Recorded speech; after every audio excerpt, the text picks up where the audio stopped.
Hello, boys and girls. I have a special message for you from the President of the United States. In the councils of government, we must guard against the acquisition of unwarranted influence, whether sought or unsought, by the military-industrial complex. And we are, as a people, inherently and historically opposed to secret societies, to secret oaths, and to secret proceedings. Reporter Brian Guide in our newsroom, and there has been an attempt, as perhaps you know now, on the life of President Kennedy. The initial attack on the destroyer Maddox on August 2nd was repeated today. Psychological warfare operations went into high gear. In retaliation for this unprovoked attack on the high seas, our forces have struck the bases used by the North Vietnamese patrol craft. It would allow the president to wage war in Vietnam.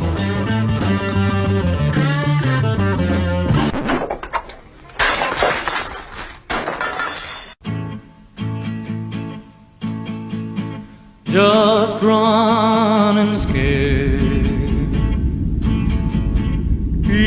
In 1976, Flight 455, which took off from Venezuela bound for Cuba, suddenly exploded. All 73 passengers and 5 crew members aboard died after the plane crashed near Barbados.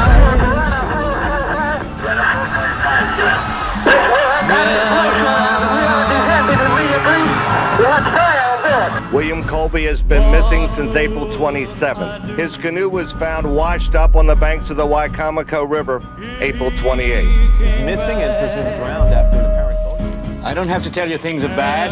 Everybody knows things are bad. I've always felt the 9 most terrifying words in the English language are, I'm from the government and I'm here to help. All right, what is the Trilateral Commission? It's an organization founded in 1973 by David Rockefeller. They're really up to is a scheme to plant their own loyal members in positions of power in this country, to work to erase national boundaries, create an international community, and in time bring about a one world government with David Rockefeller calling the shots. I understand he was tapped for Skull and Bones. Tapped for it? Sir, he founded Skull and Bones. It's like everything everywhere is going crazy, so we don't go out anymore. We sit in the house, and slowly the world we're living in is getting smaller, and all we say is, please, at least leave us alone in our living rooms. Let me have my toaster and my TV and my steel-belted radios, and I won't say anything. Just leave us alone. Well, I'm not going to leave you alone. I want you to get mad. We have got to fight to stand up. It's not going to be easy, but I'll assure you this. We can, and we will, and we must prevail. From the front lines of the information war, it's Alex Jones.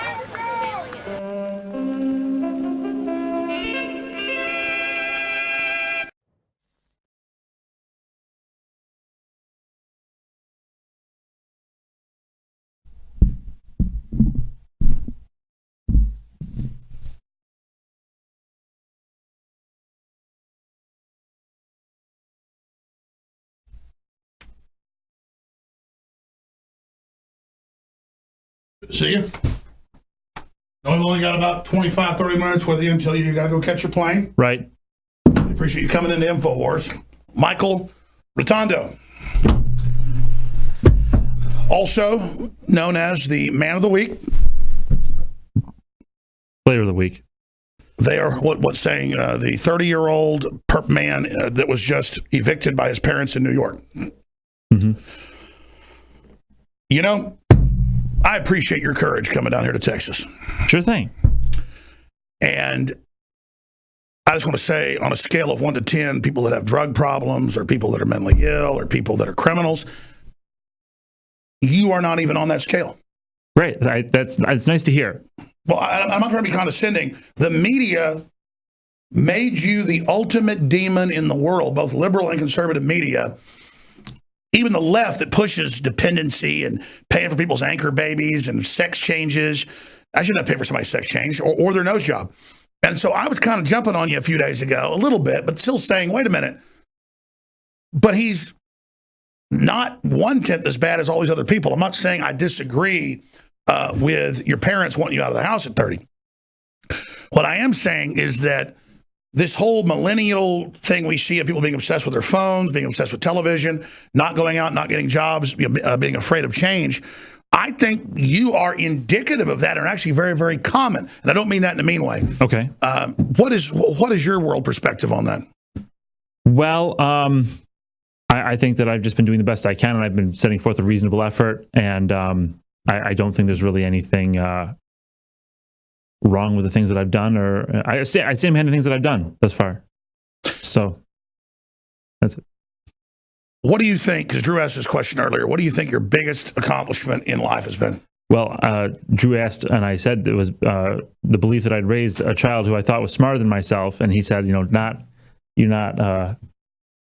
speaking with regard to my son. I would say that it would be my use with computers that the skill that I've managed to acquire from that, from pursuing that, I think is a pretty significant. When I talk about my accomplishments, I don't do it to talk about how I'm big or how I'm great. I don't go to red carpet events. I don't try to be in movies, even though I could be. I don't try to do that regular hierarchical stuff. But I should talk about my accomplishments sometimes, because then it gives other people confidence. What would you say your biggest accomplishment is? Well, you had asked me that whole life. You had asked me that off air earlier, and I actually know why you got taken back by Drew's. It's a big question, and I don't really think I can answer that honestly. I think I was just about to try to say it's not an easy question. I've done some big things politically, changing things in the world, but I think the most important thing in my life was studying history early on and not buying into the false paradigms, and then helping launch really a large vein of the global awakening we're seeing right now, and rebooting 1776 worldwide, Americana, the Renaissance. I'm going to talk to you, but Nigel Farage, the founder of UKIP, that had the whole Brexit, that's now spreading all over the world as people pull out of globalism. You probably heard of Brexit, right? I have. He's credited on the air that UKIP was around for about 15 years before I ever had him on. But he said as soon as he came on InfoWars, there was no media would have him on in the UK, that about half the constituents he would go knock on the door spreading the UK Independence Party were listeners of ours, and that was the ignited, awakened group that then triggered into that. So you said you set forth some significant change in your... Well, according to him, yeah. But you never know. Even when I was on Access TV, I got to be friends with Mike Judge, and he would show me some of the notes. He couldn't find the VHS tape. I had no idea that King of the Hill the idea came from my show. And I'm not bragging, but there I was on Access TV in 1995, 96. Mm-hmm. And the weirdness, one of the top TV shows ever, you later become friends with Mike Judge. He's like, no, actually, here's the notes. The three Dales. And look, Alex Jones. And then the idea of he kind of split the character of Hank Hill and of the other guy that's a conspiracy theorist with me. But the point is, you never know how you're affecting the universe, is what I'm saying. I can appreciate that. That's why I always just try to do what I think is best. And But I wasn't trying to brag about some of my accomplishments to you so that you would feel small and I would feel big. Uh-huh. I'm trying to explain to you that when I was on Access TV, a lot of times running it by myself, right, in a little control room in East Austin, driving by people that were shot and killed routinely. I mean, literally, I drive over there at night to get on air. So that's when you could get time. And there'd be people on 11th and Chicon dead. I had people try to carjack me. And so I wasn't like, oh, I don't really like this. This is dangerous. Or, oh, I'm not going to be successful. I was over there. I edited my first film on three-quarter inch tape. These were 1980s cameras, this big. No one wanted them. And they said, nobody's even using that. And I said, well, I want to edit a film. I don't have money for a camera. I don't have money for any of it. So I got a regular camera, VHS, dumped it down to 3/4 inch so I could hand edit it. You modified the camera? Some of the soundtrack I cut on reels, and I spliced it, and then I put the film out in 97, and I made $500,000. That sounds like a good one. A good just live coaching here with you is, because we already did hours on air and you did a lot of talking. Jump in if you want. Is that I was in an old car that was breaking down all the time because I didn't want my dad and mom's money. They weren't rich, but they'd help me move out, but that was it. Right. I had a full-time job, so I would go there at night because the editing bays, you could only use the editing bays. Everybody else had time as producers there. When I was first there, I had no seniority. So I'd have to go on average at 2 in the morning. And then I'd still have to get up, even though I had to go work at 8, at like 7. So I go sleep for 2 hours. It's like my dad did when he was going to medical school. Mm-hmm. He worked for the railroad. And for years, he only got 2 or 3 hours sleep a night. He aged probably 10 years in those 3 or 4 years of medical school. But he did 4 years of medical school in like 3. But that's what I'm saying is he busted his ass. Just the way I went and did all that, made a film, was on only like 15 radio stations, but said, buy my VHS film, America Destroyed by Design. And with that $500,000, I didn't go get a house. I didn't go get a new car. I put it all back into computers and equipment and employees. And I hired 4 or 5 people and spent all that money that year and paid my taxes. And the next year, I brought in $2 million. Until I brought in like $40 million. But again, you sell product for 50% off. You bring in $20 million and you pay everybody and all of it, then I spend most of the money. But see, that's just like Amazon. That's an evil company. Almost never takes profit. All they do is dump it back in to be dominant. And now that they're going profitable, they're going to be the most profitable company in the world. Does that make sense? It does. Don't they pay dividends? Doesn't their stock pay dividends, though? Yes. And the way they manipulate it, they don't want to pay taxes, so they say there's no profit. Right. When did you get a good accountant? You what? When did you get a professional accountant? I'm not. My goal, you have to get to the globalist level where you don't have to pay taxes. And then they have special accountants that are political. I pay a lot of taxes because I'm just a regular guy. When I use those numbers like $20 million, that's to run this. Yeah. I'm not doing this to make money. Okay. You understand? If I was doing it to make money, this is ideological. It'd be set up different is what you're saying. Well, yeah. Okay. See, I took the money from being a big syndicated radio show where there's normally a web guy that posts a few stories, and it's a model where you just say, look at this photo on my website, look at this one article. Everybody goes to that, you hype that. You have advertising, and then you keep 95% of the money. And then you pay a guy to screen calls and somebody to answer the phone and somebody to run the board. So you got 4 or 5 employees, and they're all paid $50,000 a year, and then you're paid $10 million a year, and then that's it. But I took what Rush Limbaugh does, and I took the money because we bring in more than Rush Limbaugh does every year, but we don't keep it. You put it back. And it wouldn't be bad if we kept it. Exactly. To drive something. Absolutely. Yeah. Absolutely. So that's what happened recently is I thought I'll go ahead and just I'm not going to say the case. I'll go ahead and do this mediation with folks because they're going to sue me for something. And I did the mediation. They said, well, let's see your bank records. They thought I was making myself like $20 million a year. When they saw the records of my tax returns, they said, okay, we're done. Bye-bye. It was over. And it's not that it's bad to make money if you invent a better widget or you're a football player. Right. With me, I'm throwing everything I've got at the enemy. You understand that? Right. So for me, it's a hierarchy of needs. I'm not wanting a private jet. I have guests that come on the show that are smaller talk shows hosts than me. But because it's just them and their advertisers, they have a big audience. If you got an audience of 2 million people a day, they got an audience like 5-6 million, you can make $6-7 million a year if you do that model. But see, I do the model where I don't get that much money, but I change the world. So see, there's values there. There's what you're looking for. Does that make sense? It does. I love what I'm hearing from you. I don't hear things like that often. I'm not looking at my watch because I don't want to talk to you. I wish I wouldn't have gotten here late because we only got 20 minutes left, 25 minutes left. And I didn't mean to get in here and start going off on a jag talking about myself. I just wanted you to know that it's easy to call you a bomb like the media's called you. But they're the ones promoting that I pay for people to have their genitals cut off. You know, there have been millions of sex changes in this country that taxpayers paid for. Now, I don't have to pay for you getting a nose job, do I? I don't think so. Should I? No, I like my nose the way it is. No, but I'm saying you have a nice nose. Thanks. You have a noble nose. People look at my wife and she's got a big nose and they go, oh, look, she's Jewish, all these damn racist. And I go, well, she's not Jewish. She's actually German. But I like my wife's noble nose. I like it. I don't want a little Barbie nose. So that's how that works. But anyways, that's a side issue. Beauty is in the eye of the beholder. In fact, my wife's little sweetheart, she's like, should I get a nose job? When she read these comments. And I said, no, baby, we're getting a divorce, you get a nose job. I like her nose. And she's getting everything is Some people want the helicopter, they want the jet, they want the biggest mansion. What do I want? You want to spread what you want to make some change. You want to, shake up some things. You want to, which is human empowerment. Mm-hmm. And so, what is human empowerment? I would say encouragement. That's a big part of it. Mm-hmm. But you also have to go through some pain to get that gain. Okay. I went and saw Deadpool, and Josh Brolin looks like he is, at 3% body fat. Mm-hmm. Now, you got to believe he probably went through some real pain to get that gain. Mm-hmm. My wife has a crush on Josh Brolin. Oh. Yeah.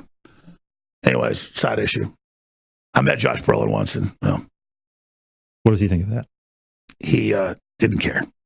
Anyways, okay. No, he said, I don't even know why I got off on that side issue. I'm not going to tell the story. All right. He was with Sean Penn and was acting like a complete cock.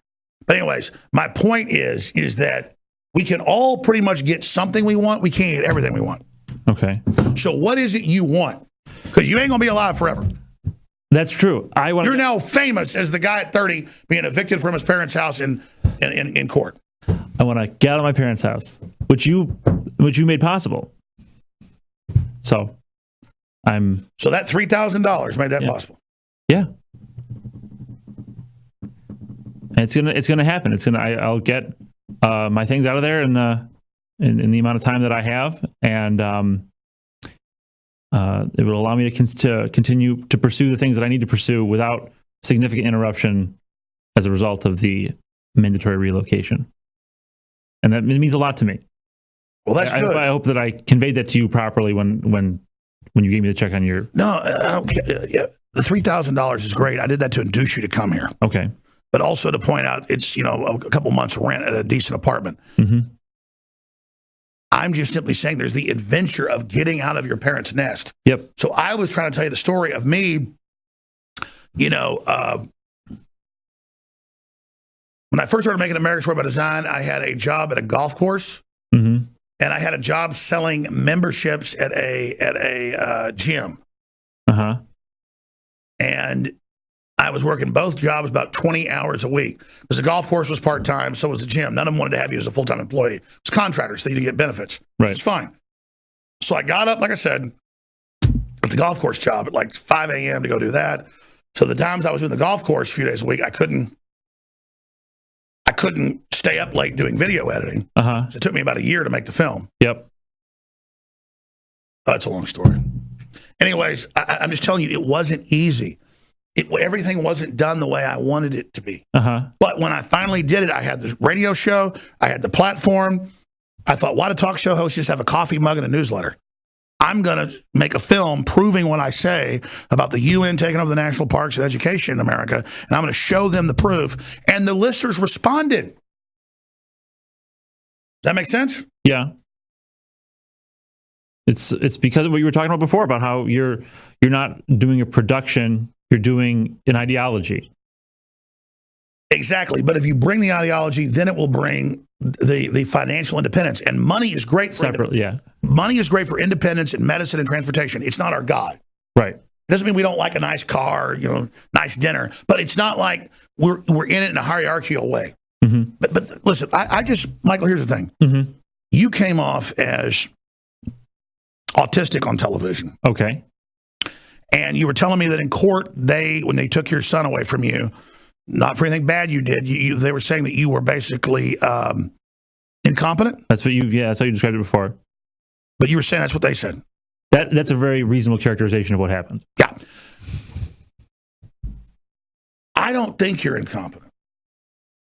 And I've seen people like you that if they're given a chance to actually go out and have a mission and build on that, then the confidence of having their own apartment, their own car, then their own house, their own thing is infectious, and then they turn into a whole other person. Instead, there's a lot of people like you who don't just stay in their parents' house. They get recruited by the globalists. They get filled with a hateful ideology and then turn against us. Mm-hmm. And then they unthinkingly beaver away to attacking. Because you're a smart guy. You said a ton of witty stuff live on air today. Yeah. Thanks. I mean, you were very talkative earlier. You were about half the talk. Today you're not talking much, or this afternoon, which is fine. I just want to dominate this discussion with you. Oh, I'm sorry. I don't have a lot to say, honestly. With I mean, I'm agreeing with everything you're saying. So it's hard for me to really have something to share if we're both on the same page because you're explaining to me, about your ideology. So what do you want to do with your life? Well, I kind of want to run my business. I want to. And what is your business? I don't want to connect the two things. I don't want to bring. But see, if you're on air with somebody, you don't have to get into your specifics. Yeah, I don't have the infrastructure to support the kind of thing that if I mention it on air, I describe it on air. So then you have to build another company that is in reality to then take the money to do the experimental thing.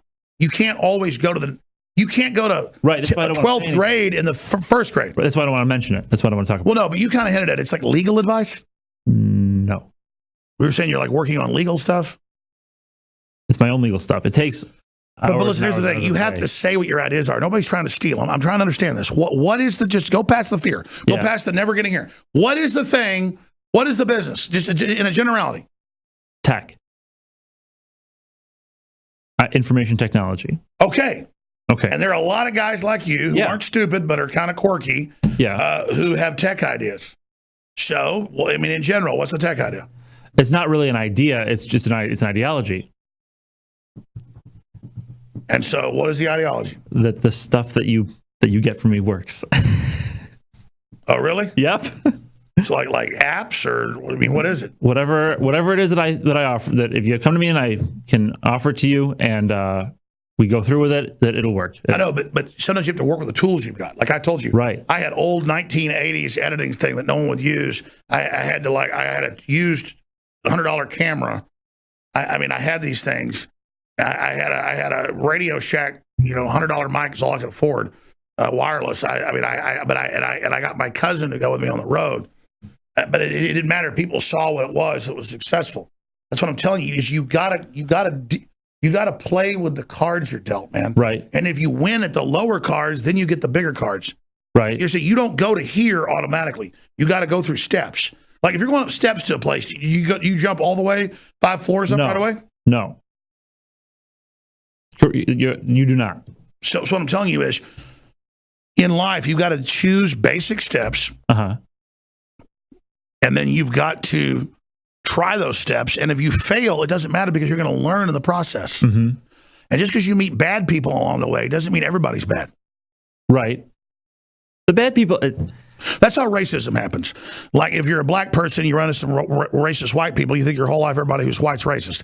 Or if you're somebody like me, I grew up in Dallas, so I had black friends when I was young that were nice. Then I ran into black racists that attacked me. I didn't blame all black people because I thought it was just people, good people, bad people. But see, other people, if they don't have enough experiences, if they don't have the good experience versus the bad experience, they don't understand there's different things out there. You know what I've encountered? I've encountered black people who will not discuss racism because they do not believe that people who are not black can understand it, and it's fine if people who aren't black can't understand it. But I think that not sharing it is the wrong approach, and that's what I've encountered. I've asked African American people. That's true too. But listen, the thing is real, but it's projected. We have the government documents to make it worse. It's amplified to just divert everybody from everything else that's happening. In like the media or just 5G is going to kill 1 billion people in the next 20 years from cancer. Now tell me how the goddamn racism is important. 5G is going to kill 1 billion people. It's estimated. What does it matter what color your skin is? And it's not that the race crap isn't going on. It's in the WikiLeaks that they project all the race stuff because that's how we're designed. We see each other what color we are. Right. We don't see radiation blasting through things, man. Right. But the globalists do. Do you understand? Right. Do you understand there is a scientific consciousness that is completely cold-blooded beyond anything you can imagine that is preying on you? And so as a man, you need to gut up and learn what that is and take the threat that's there and stop thinking by protecting yourself in a bubble and being real slow about everything, you're going to do anything. You're not. You're dying. You're dying. You're dying. I would personally, I think that the racism is more important than the 5G thing because I mean, if we die sooner from cancer, does it matter if we died sooner? Does it matter that we led good lives without hatred? See, this is the scrambled spiritualism I'm talking about. Okay. Do you understand that in China there are 100+ million people in forced labor camps right now? I haven't heard that specifically, but I've heard there's a lot of terrible things in a lot of different countries. Oh, the Central Committee, that's public. I personally haven't heard. They say Mao Zedong was responsible for 84 million dead. The Chinese do. Okay. That's in our CIA says 65 million. I don't know the true number. 65, 84, whatever. Do you understand that they're killing millions of Buddhists every year and Christians and selling their organs? I did not know that. But see, there's not this psychological fun because it's Asians killing Asians. So it's not as sexy as Oprah Winfrey and Roots.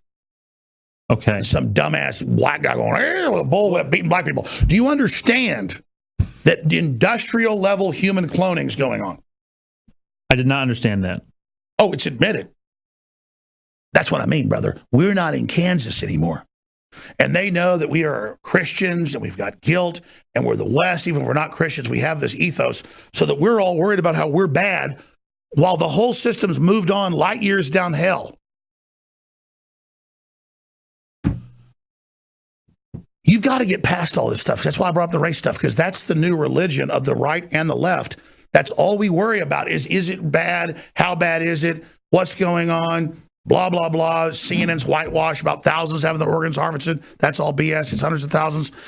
I'm telling you, man, does anybody, it's not just America. The whole world isn't just stuff we had in our past. Mm-hmm. The Russian serfs were only freed like 130 years ago. Uh-huh. Could I have some more water? I'm running out. Yeah, we'll get you some water. We'll get you some water. Let's go to the shot over here. I'm not belittling. Let's go to the watch. Yeah, I'm not here, brother. I'm not belittling anybody's problems. Mm-hmm. But if 5G is killing us, we should ban it instead of saying, "What does it matter if we've had good lives?" Or is 5G like a new life form to you? A new thing. You act like it was a girl, like it's a friend. Like 5G is already massively increasing brain tumors and already killing people in every lab study. Personally, so when I'm at, so wait. Go ahead. If it kills us, it doesn't matter as long as we're loving. I don't. You could say I would. Yeah, that's kind of what I'm saying, but it's a little. No, I understand what you're saying. It's very ethereal. Yeah. Just something neutral that kills us doesn't matter. But the human passion of people disliking each other for what color they are, that's paramount. I don't think it's going to kill us as I don't think we need it either, the 5G, because realistically, the infrastructure that we have available to us. Okay, well, they're putting it in ubiquitously. Let me ask you this. What do you eat in a day? What do I eat in a day? I'm not perfect, I'm myself, but what do you eat? I eat a lot of beef. I like beef, so. You take vitamins? I don't. I try to eat vegetables, and I do. Well, you don't look unhealthy. I do a lot of unhealthy things, but I'm going to give you some things. There's also a plug here.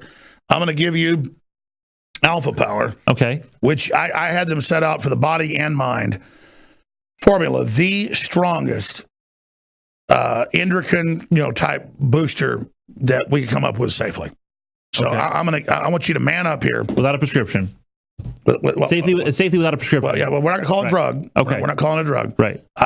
This is Mother Nature. Sure. I'm going to give you 2 bottles of Alpha Power. Okay. Infowarsstore.com. Go ahead and take them. Thank you. And then they couldn't find a new bottle around here. This is one I was taking in my office, but I'm only taking a few doses. This is X2. Okay. This is deep earth crystal iodine. Okay. The good halogen. And I'm serious. The pineal gland and all that, you need to research that. This is a big game changer. I used to swim 2 miles every couple of days. All of a sudden, I couldn't lose weight. I'm still a little bit overweight. So I'm a husky guy. But I lost like 40-something pounds once I started taking true iodine. Well, no, I was swimming and working out. I work out a lot less now because I've gotten lazy because of X2. Okay. The good halogen. You know what happens if you don't have real iodine in your body? No. Your body grabs the bad halogens, which are bromine, bromide, chlorine, and fluoride. So a couple drops of X2 a day probably have a detox effect in about 3 weeks. And I'm serious. I want to have you back on after you've taken these. I want your real response. I saw some review of our stuff. They said, his super male didn't grow my hair back. We don't say it does that. In fact, it might make it fall out. So anyways, that's what testosterone does, I tell you. The Killing of Uncle Sam. This is one of the best history books currently written that is working with some top guys from the CIA and Pastor Rodney Howard Brown that you're going to read to understand how the world really works. This is ultra accurate. Okay. So we sell it at InfoWarsStore.com, but I want to challenge you. Will you read this book and come on and tell me what you thought? How long do I have to read it? Well, it's not YouTube. It's not the internet. It doesn't flicker beautifully. You got to actually turn the pages yourself. But if you do it by candlelight, yeah, it can have that effect. I'm asking you, will you read this book? I will read it if you give me enough time to read it. Well, how long does that take? How many pages is it? I mean, I read it in about a week and a half, only reading like 20 minutes a night. So it's like, 300, 400 pages. And 3 weeks? Absolutely. We'll have you back on the show. All right. Do I got to read that one too? It's not got to. But in the 3 weeks? It's get to. No. This book, I mean, I can sell a lot of books. This is a very important book. I don't want to come back and not have done my homework. Well, let's do 3 weeks. You come on about this book? Yeah. Uncle Sam, Killing Uncle Sam. And then you heard of this guy, Roger Stone? The name's familiar. Well, he's Trump's former wingman. Uh-huh. You know what a wingman is? Yeah. What's a wingman? Kind of like has like a tactical support type thing. Yeah, there's no Russians, there's just women. I would still describe it as a tactical support, but okay. Well, no. Gay guys have beards. Have you heard of that? No, I haven't. A lot of gay guys that are they'll have a woman they're married to, but they're really gay. Oh, okay. Trump's not gay. Okay, but Roger Stone has been his wingman for 40-something years, off and on. Mm-hmm. What's a wingman? Well, you described it as having someone who helps you with women. That's right. Okay. So you might want to read what Donald Trump's wingman has to say. Okay. Now there's that for you right there. Because see, you want to get in that world where there's wingmen. Can you imagine being part of that? Don't you want to be a wingman and then have a guy that's your wingman?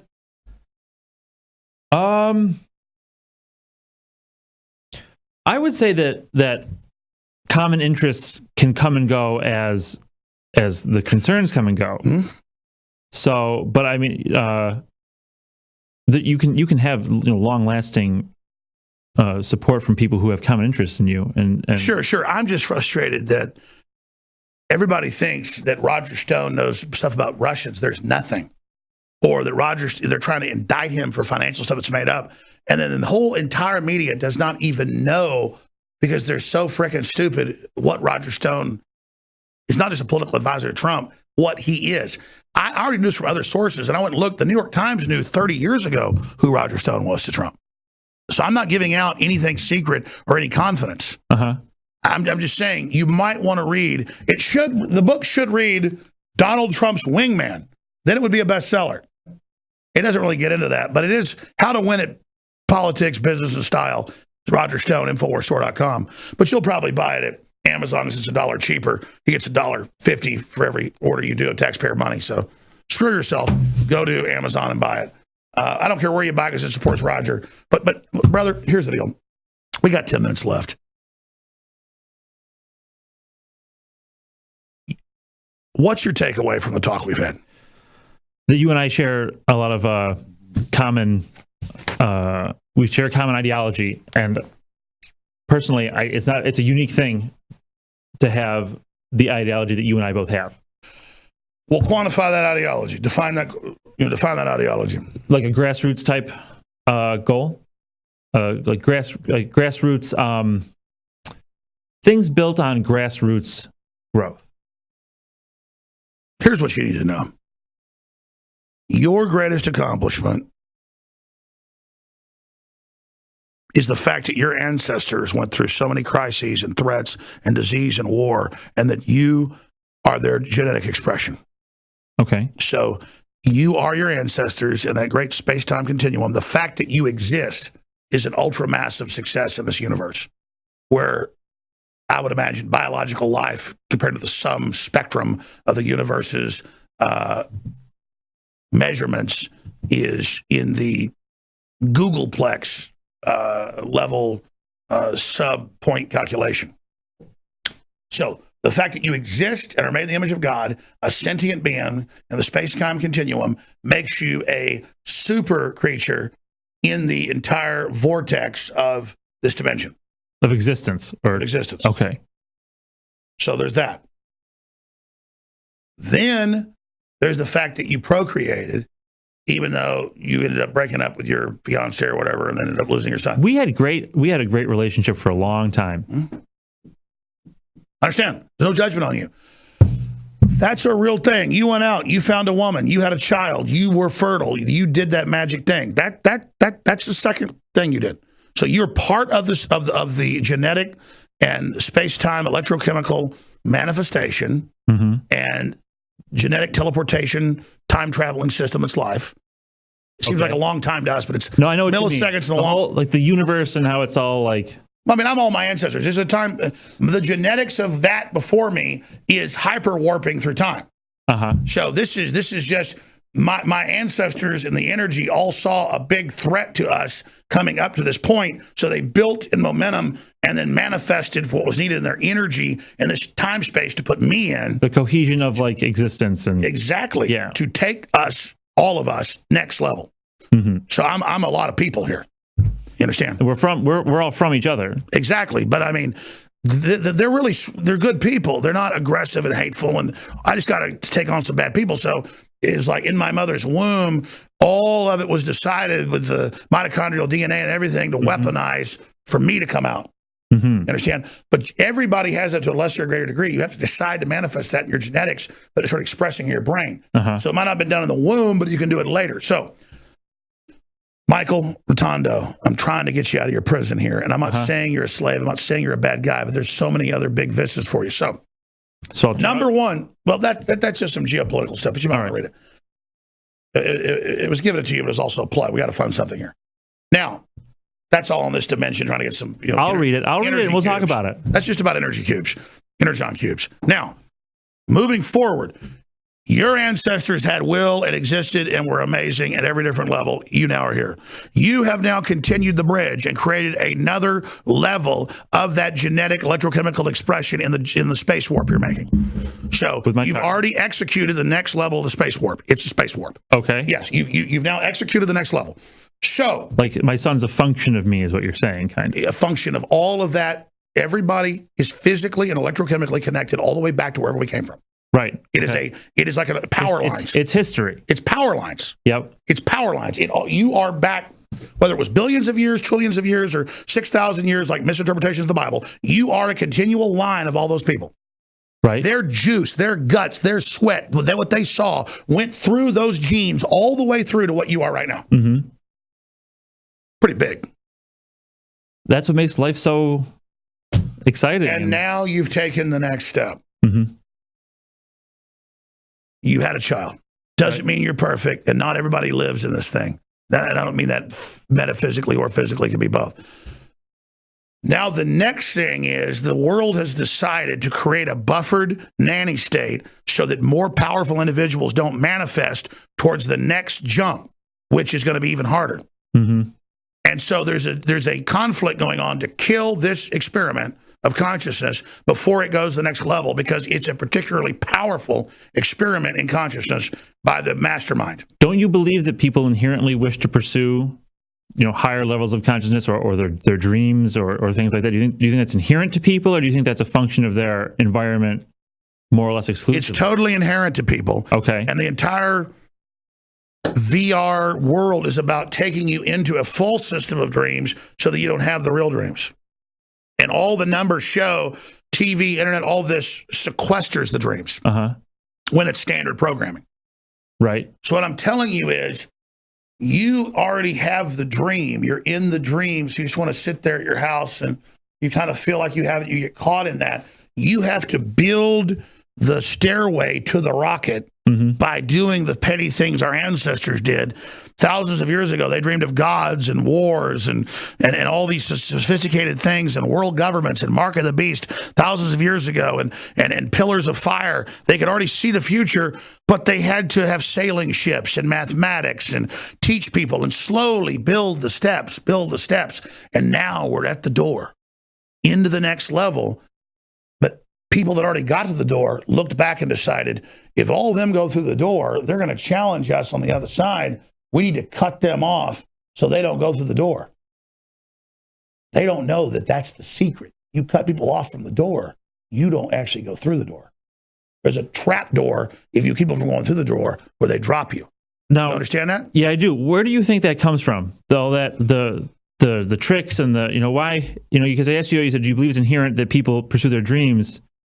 What is it that is or is not inherent about the origin of these other things that are? Well, there's the knowledge of good.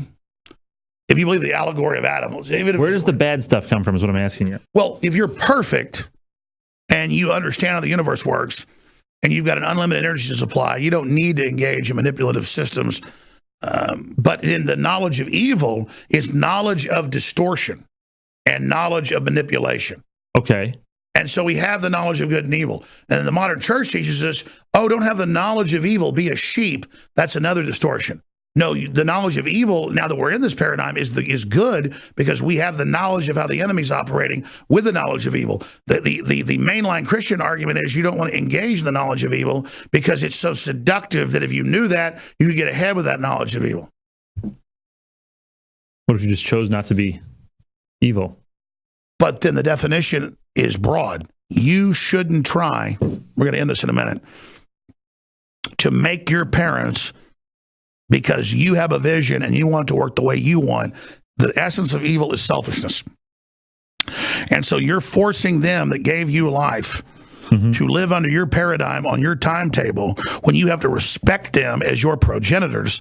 By doing that, you cut yourself off from the entire birthright. And it doesn't matter whether they're good or perfect or bad. You don't respect your parents. You don't then basically take on the future. I think you should go back, no matter what your parents have done to you, and say, thank you for life. And I appreciate you. And I'm going to try to figure out ways to make money and to be a good part of the society. I'm going to figure out how ways just to build my own house, my own life. And from that, then, if you can do those basics, then the big ideas you have will come. Because everyone has those big dreams. They have those big destinies because you are big. Humanity's potential, like a seed, is great. But some seed falls in the rough gravel and sprouts a little bit, but then the sun comes and burns it.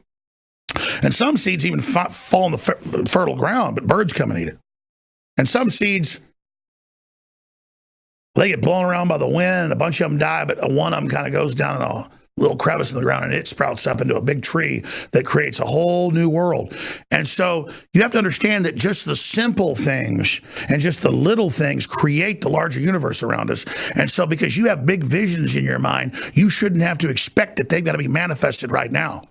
What will manifest those things is you improving your personal self and learning to operate in the world and learning that you can't have the perfection you want until you have begun to build the system so that you can help other people and do things on a larger scale. And then you'll find the problems only increase and become more sophisticated. The enemies become more sophisticated as you go into that, but it's only more empowering. And for every level that gets ratcheted up against you, you'll find that then the energy on the other side comes up to meet it. So you get into the whole metaphysical situation, Michael Rotando. But in closing, I just want to say that I don't think you're a loser. Thank you. And I think on the spectrum of things, turning you into a laughing stock only shields the fact that the people running the system are artificially trying to create the very thing that you're part of. And And Hillary says she hates people like you because on average they're her supporters because they want something free. You're outside that. I get that. And then Trump is trying to build a system that kicks you out of the nest so that you can experience that. And I think your greatest accomplishment after your ancestors existing, after you being born, after having a child, and after now struggling in the fight to stay in the nest as if that's your island, your world, is that now your parents kicking you out and your fight finally, as if gravity was brought into the world, against your parents to stay where you thought and defend your world is forcing you to realize there's a larger world out there and that now you're going to enter that world and begin to realize how that hierarchy works and understand there's not a perfect way to do this because it's all a continuum. Do you remember when Donald Trump, how much time do we have left? About 5 minutes, go ahead. Do you remember when Donald Trump tried to make his personal doctor in charge of the VA? Yes. You remember when that got turned down because he didn't have the experience running the VA? But he did have the experience. But that's how they defined it. Right. So you don't support that? You think that that because he chose that person to do that based on that person? No, he's the president. I elected him. Right. The guy's a doctor. We need a doctor running it instead of bureaucrats. The president, his doctor, who the president chose to run the VA, that didn't happen, right? No. Why do you think that is? Because they wanted to keep the corporate elites in charge and don't want they're blocking the president at every level. I think so too. I think he should, the president's doctor should be in charge of the VA. I think it would be better for the healthcare of the veterans. And I think that veteran healthcare is really expensive. Well, if he doesn't do a good job in 6 months, he's fired. Trump knows you got to move people through and get the change. We don't even know. The point is Trump's trying to get success. You understand? It doesn't rise and fall on one thing. He's firing a lot of people. Why didn't he write an executive order just to make the... Did he have the power to do that? There's a congressional, it's a government department. Oh, really? So there's separation of powers. So the Congress has the funding purse power. Because and he probably could have, dollars. He could probably override it if he wanted to. Yeah, that comes a constitutional fight. Listen, I came in here, was wanting to talk to you. I've kind of been preaching at you. I'm just trying to get you to think small. Okay. Because thinking small towards a big goal is thinking big. I know so many people like you and like others that try to overthink things and want it to be perfect when they execute it instead of just getting it done. It's not going to fight. Mm-hmm. So many people, they sort of fight with you. They'll punch you and get a good blow in and they stand back to see what it did. You don't think about who's winning in a fight. That's true. You think about beating their ass. So, and I don't use that analogy because it's so base. The guys that win fights are the ones that aren't thinking about who's winning. They're thinking about taking somebody on. I understand what you mean. I'm just saying, you need to not be mad. Don't get all into the argument of should you be with your parents, shouldn't be. Mm-hmm. You should be thinking about what's the best deal in the safest area. You don't even have your son back yet, but statistically, what's the safest area? What's near jobs? What's near transportation? Where can I get a place? What can I do? You should be thinking about, and you should be it's at a pizza place or doing something for whoever. You should be, when media calls you up wanting to fly you, because I've seen you on national TV, you should say, yeah, I need $1,000 to take off. You probably would have made $20,000 all the interviews you did. I wanted to give you $3,000 to pay for your flight to show you, not because, a globalist would look at you and say, oh, this guy doesn't know what he's doing. Let me take advantage of him. There's 7 billion people. Most of them are retarded. Uh-huh. This has been done by design. They're getting ready to cull everybody. They got the race-specific bioweapons ready, everything. I really don't want to be part of this process. I've been offered to be part of it. I really don't want to do it. So I don't want to kill you. You understand? Okay, yeah. That's good to hear. I'm not joking around, brother. All right. I'm not going to kill you. I'm saying, but I do represent on the good side the brainiac consciousness. The way I'm talking is standard operating procedure at the highest levels. Okay. This is the language. And you're like humanity over there, caught in a lullaby, caught in this trance with the computers and the entertainment and the choices, and they're trying to arrest your development in this, extended adolescence, which is done by design. And I'm telling you, that's death. That is statistically meant to destroy you. It doesn't matter if you're still a good guy. It doesn't matter if you're not a bad person. It doesn't matter. I get that. I'm saying these parameters statistically are designed like slaughterhouses for you to ship men into destruction. You understand? I understand what you're saying. The young boys that kind of buzz out and go into their own little world, they leave alone. The ones that stand up, they put on Ritalin. I'm familiar with that. Well, you been on Ritalin? No. They stopped doing Ritalin a long time ago. Ritalin gets abused. Well, now they call it Adderall, whatever. Adderall. Are you on any drugs now? No. When I said you act like you have a little bit of what they call autism, that's just their own term for it. The point is you need to realize that you're eccentric. Uh-huh. And have you ever done oil painting? Oil painting? Mm-hmm. No. You have enough of a name right now. If you struck while the iron was hot and started a website about yourself, and started a Twitter, and just said things you thought about the world, and then you're a little late, but if somebody like me promoted you a little bit, you would then be able to make a living selling oil paintings and making statements. I mean, I could see. Here's the thing: if you listen to me, I'm not an artist like that, though. Exactly. You couldn't do that. Exactly. If you listen to me I could see 50 paths for you. And if you listen to one path, I could just not control what you did, but just give you a path. Because you're just an example of humanity right here, right now. Millennial, caught in the mind wash. So you won't. You're just well, I couldn't do that. I couldn't do this. I couldn't do that. But you could get on an airplane and get paid $3,000 to come here. And that's why I did this. Mm-hmm. You understand that, don't you? I do. And that check will clear the bank when you cash it. I can't imagine that it wouldn't have. I know. Well, listen, Michael, we got 30 seconds left, a minute left. Any final statements you want to make? Thank you for having me on the show. It means you and I are going to be dealing with each other and working together for a while. But not if you don't start taking steps. We'll get there. We'll. No, we're not going to get there. The getting there is going up the steps. If you don't step on the first step and then step on the second step and step on the third step, you understand what I'm saying? Yeah. Then you can't get to the eighth step. I know what you mean. I'm not comparing you to a dog, but I had a Labrador Retriever, German Shepherd mix named Max when I was about 6 years old. And we lived by the highway. And somebody dumped him off. He was a sweet dog, but every time we tried to go, even he lived out, he was 15 years old, a hip dysplasia. I was there. He put him in the bed with me. Right before I moved out of my parents' house, strangely enough. He died the week before I moved out. I was like 18. I had him when I was like 5 years old, 6 years old. And we're putting the dog in the bed with me, sleeping with him. And I woke up, he was cold and dead in the morning, but he'd had a heart attack, we thought. But the point was, every time I tried to load him up in my truck or my dad's Land Cruiser, he would get scared and piss everywhere because he thought we were going to go dump him. How much time do we have left? We're almost over. The point I'm telling you is, listen. Yeah. He couldn't get over that trauma.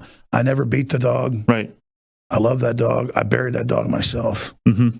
That was the dog of my childhood. But he couldn't get past the trauma, and he couldn't trust me to get in the car because he thought I was whoever it was. We got him, he was probably about 7 months old, who was nice to him and sweet to him, but then dumped him on the side of the road. I grew up with my grandmother's dog, Sandy, and she was my friend for years. And I remember your father brought your dog to you to die with you. My father came into my bedroom one day and told me that Sandy was dead. Well, she about to die. That's not, he died, right? She brought her and killed her. He brought her to the pound, or not to the pound. Well, he thought you were emotionally weak and couldn't handle it. Really? He thought that I was emotionally weak and couldn't handle what? Well, I was 18 and still living there, and the dog fell over. And clearly, and my dad checked him and said, "Yeah, his heart's palpitating. They're not going to be able to save him." He was 15, everything. So I got the dog and stuck it in the bed with me, and went to sleep. He was dead in the morning. So you did that? Well, I lived there, and it was almost like an archetypal sign. My dog's dead. Time to go. Because a week later, I moved out. That was the whole point. Was childhood's end. Mm-hmm. But what I'm telling you about the dead dog is that people get trauma and then they live by that trauma their whole life because the story was about the dog, not its death. Mm-hmm. The dog pissed itself and moaned and ran every time we tried to take it on a road trip. Right. Even though we took it on probably 50 to 100 road trips, it still had the trauma. I think the most important part is the question of, is it your speculation that my father handled Sandy that way because he thought that I was emotionally weak, or is it? No, the story was about the dog's trauma. I'm asking you where you're getting that information. No. I'm saying, where am I getting it from? I'm telling you, I've seen this before. Where are you getting that particular piece People have to get, the dog was an animal. It was good, but it would not have available that information. It would not get past that it was traumatized, and no matter how nice I was to it for 15 years, or 14 is what it was, that it would not go to the vet, it would not go to the park, it would not go on a road trip with me, even though the road trips, it would always jump out of the car happily. Right. It thought it was being taken to be dumped and would beg me and plead like a person every time I took it, even though I did nothing to it, because somebody else did something bad to it. Right. And that's what the globalists do, is they pump out all this abuse to then blame on other people. And I'm telling you, you can't be like that dog just because you've had a bad experience in the world. You got to get back up on the horse and roll the dice again. With the same thing. No, it's always different. It's not the same thing. The definition of insanity is believing it's the same thing. The dog, the story is about the dog always being traumatized and me having to traumatize it to take it to the vet or to the park or to go anywhere.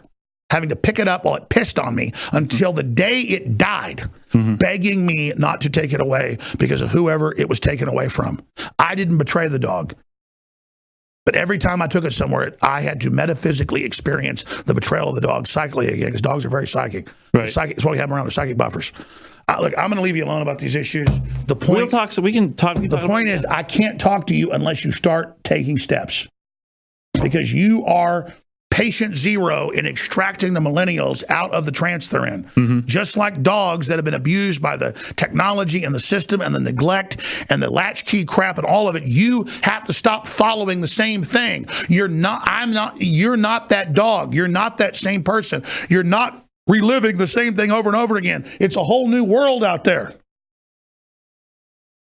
You got to go. Your plane's in like an hour. Oh, geez. We're an hour and 20 minutes, but you're right down the road. All right. Hey, we'll talk to you soon. Yeah, I can come on. I don't have to come down here. I mean, if we can do something quick over the phone, we can do that too. All right, you'll come on. Michael, Rotando, take your stuff with you. God bless you. Tip for the live transmission.